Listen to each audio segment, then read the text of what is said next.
Coming up on today's episode of Airborne-Unlimited. More to come, Canada certifies 2 Gulfstream jets. The U.S. Air Force's new trainer may be hitting full-rate production.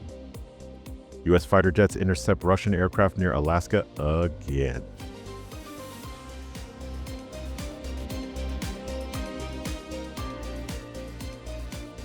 Welcome to Airborne Unlimited. I'm your host, Cam Walton. Let's get into today's stories. More to come, Canada certifies 2 Gulfstream jets. Transport Canada issued certificates approving the operation of Gulfstream G500 and G600 models in Canadian airspace. 2 newer models, the G700 and G800, are just gaining approval. Canadian authorities are still in discussions with the FAA over next steps. The type certification of the Gulfstream's G500 and G600 models happened on February 15. This may be a partial resolution of the trade tension between the United States and Canada. President Donald Trump threatened last month to ground Bombardier Canadian aircraft sold in the U.S. unless Canada certified recent Gulfstream models. Bombardier and Gulfstream are heavy competitors in the medium and large business jet market. Trump also targeted the Canadian company during his first term, slapping a near 300% tariff on Bombardier's C series. That model, now known as the A220, was later sold to Airbus. Under international aviation rules, the country where an aircraft is designed is responsible for primary type certification. In the case of the Gulfstream jets, that authority rests with the FAA, which validates the aircraft's design and compliance with safety standards. Other national regulators, including Transport Canada, typically validate the original certification but retain the authority to request additional information or decline approval. After the break, FAA proposes $2,839,900 fine against PEMCO.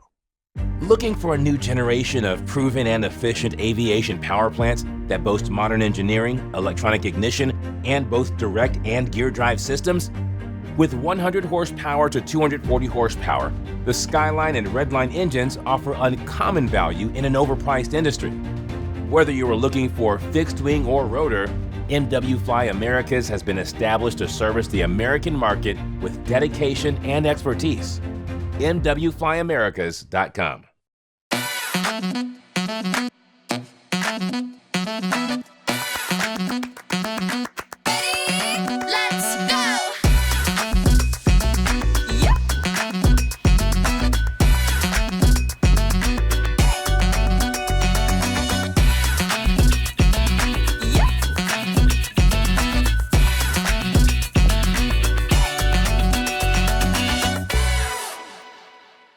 Welcome back. Now let's take a trip around the patch for some shorter stories.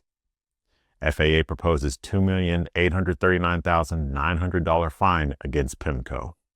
The FAA is proposing a $2,839,900 civil penalty and an enforcement letter against PEMCO World Air Services of Tampa, Florida, for allegedly violating aircraft maintenance regulations.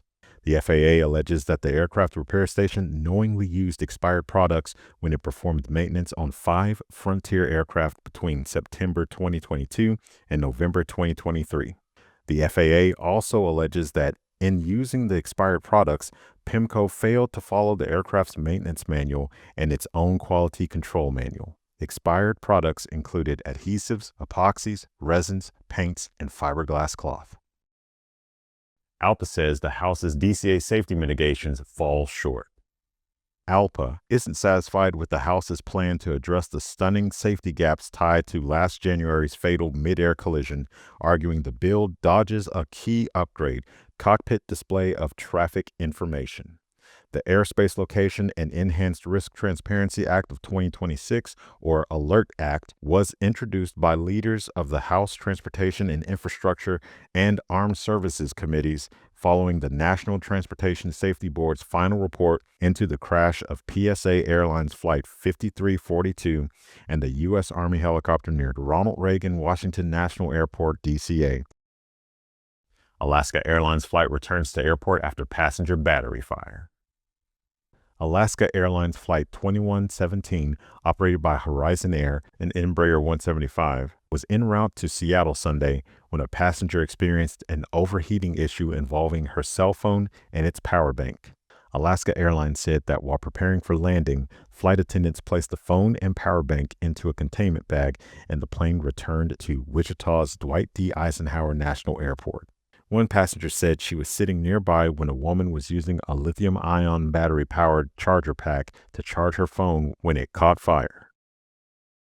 Coast Guard helicopter rescues stranded hiker.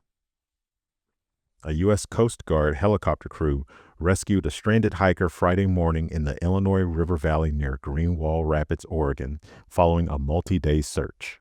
An MH-65 Dolphin helicopter crew from Coast Guard Air Station North Bend supported the Josephine County Sheriff's Office search and rescue team during efforts to locate the 26-year-old man who had last been seen the previous Monday near Greenwald Rapids. The MH-65 crew deployed several times throughout the week, conducting aerial searches in support of ground teams. Well, that's it for our trip around the patch. Now let's return to the rest of the news. The United States Air Force's new trainer may be hitting full-rate production. The U.S. Air Force is reportedly getting ready to clear the Boeing T-7 Red Hawk for production, formally transitioning the program from a very prolonged development into actual output. The decision, known as Milestone C, comes more than 2 years later than once projected. The T-7 is the service's bid to replace the aging Northrop T-38 Talon, which has trained fighter and bomber pilots since 1961. While the transition has been plagued by technical setbacks and schedule resets, Air Force officials are finally confident enough in the aircraft's baseline design to give it a shot at scaling production. However, this so-called Milestone C will not bring in a flood of aircraft overnight. The Air Force has a phased production approach scheduled, approving initial lots sequentially while testing continues. Though that overlap has posed numerous complications for past defense programs, officials insist it will be tightly managed this time around. The timeline puts initial operational capability on target for November 2027, defined as 14 aircraft ready to train new pilots. If that holds, students could be flying the T-7 in 2028. With 5 aircraft from the 351 unit order delivered, 346 T-7s remain on the books. After these messages, U.S. fighter jets intercept Russian aircraft near Alaska again.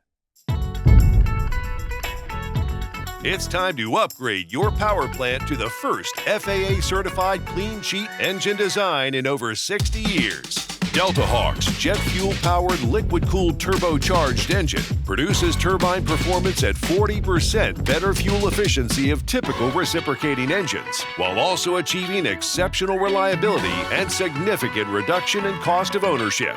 Reserve your engine package today at deltahawk.com. Welcome back. U.S. fighter jets intercept Russian aircraft near Alaska again. The North American Aerospace Defense Command, NORAD, detected and tracked 2 Russian Tu-95 bombers, 2 Su-35 fighters, and 1 A-50 early warning aircraft operating in the Alaskan Air Defense Identification Zone, ADIZ, on February 19, 2026.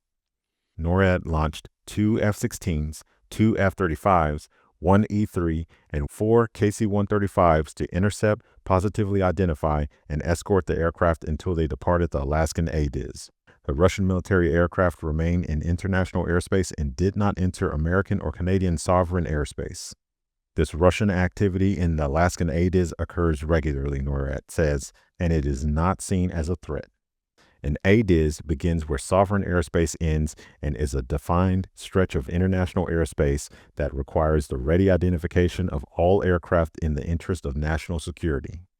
NORAD employs a layered defense network of satellites, ground-based and airborne radars, and fighter aircraft to detect and track aircraft and inform appropriate actions. Last September, NORAD said 4 Russian aircraft were tracked in the Alaskan ADIZ before the military deployed to positively identify and intercept. And that's our show for today. You can catch episodes of Airborne on YouTube, Roku, or Fire TV. Just search for Aero-News or Airborne. And don't forget to follow us on social media. Thanks for watching.